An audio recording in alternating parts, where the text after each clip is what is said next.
Rakan, thank you very much for joining us. Thank you for having me. You are one of the members of this year's cohort of the Atlantic Dialogues Emerging Leaders program. How is it going? It's going fantastically. I was telling my mom yesterday, I have not been a part of such a diverse community of leaders and had such a density of really interesting conversations. It's fascinating. So thank you all for having it. Great to hear that. My first question, so you work for the Center for Global Development in Washington, D.C., one of the main institutions that has an interesting look at development because it notably focuses on how it's perceived in the North, right, rather than conceiving projects in receiving countries.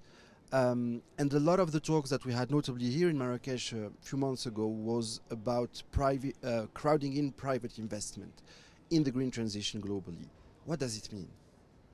Well, to me, it means, and this is something, as you pointed out, we look at CGD, is that you have a certain amount of public money, and we look a lot at the multilateral development banks. You have other development finance institutions, but unfortunately, if you add up all that money, it's still not going to be enough to match the needs that we have, green transition and otherwise outside of that. I think if you added up all the money that the MDBs have, it would make up only 4% of what's actually been identified as the needs. So the question is, where does that other money come from? And I think what we know the answer needs to be is private capital mobilization and using that public money to crowd in private capital and get it involved in projects that have a development or a green transition impact. So that's what needs to happen. And obviously the challenging questions are, how do you make that happen? And there's exciting possibilities, and I think a lot of thought is being put into that specific sector right now.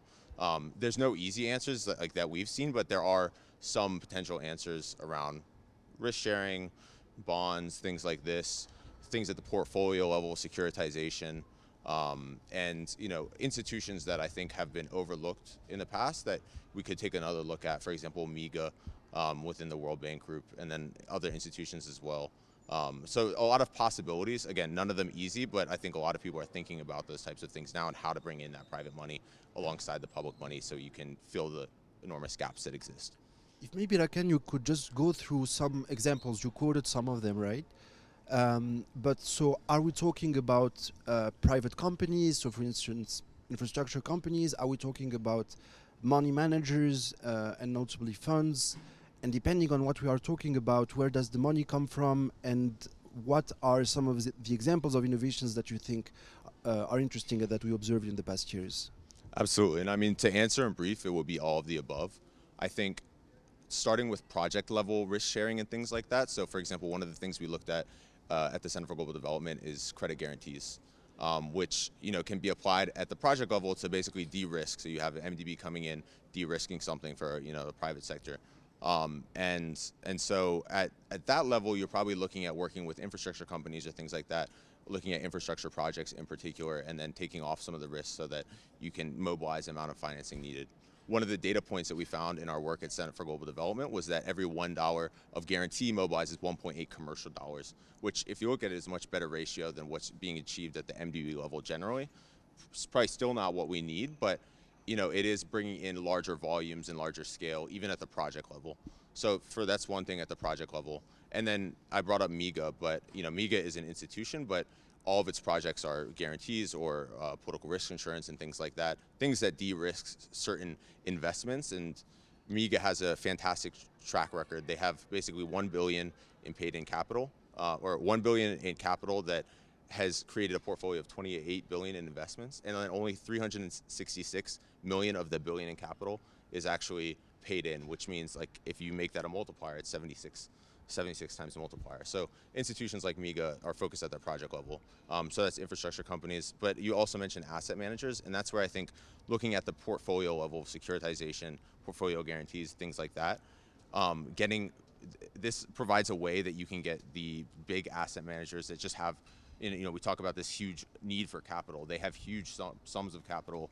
Not that it's idle, it's invested somewhere, but we think they could be invested in places that will deliver a return, but also deliver development impact and things like that. Asset managers, pension funds, you can lump in there as well.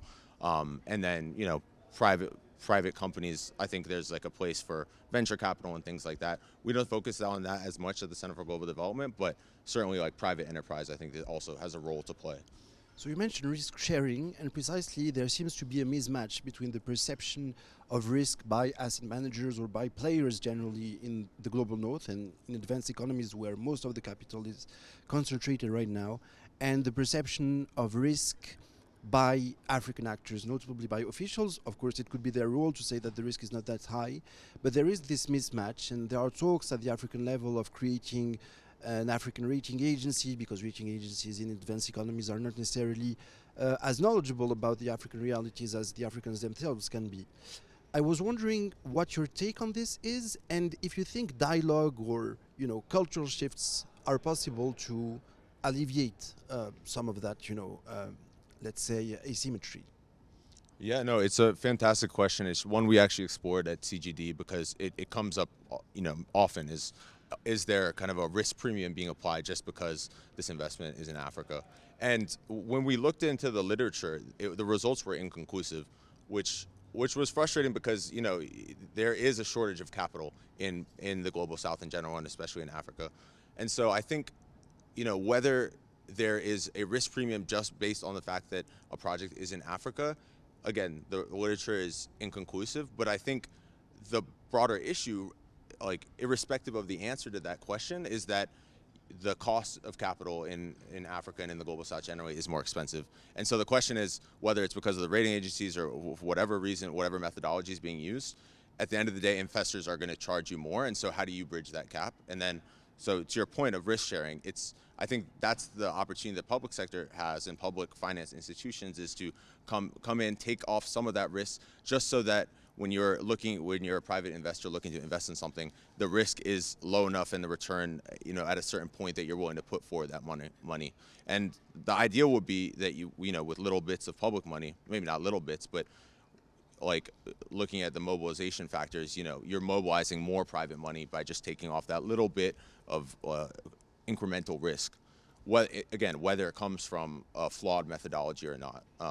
But to your point about dialogue with rating agencies, I think in the development space generally, it's actually absolutely fundamental.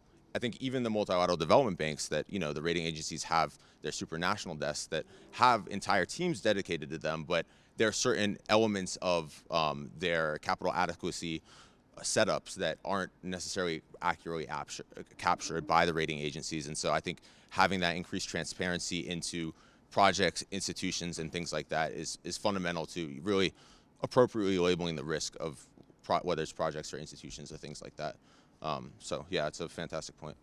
Thank you so much, Rakan. Thank you for joining us. Thank you for having me.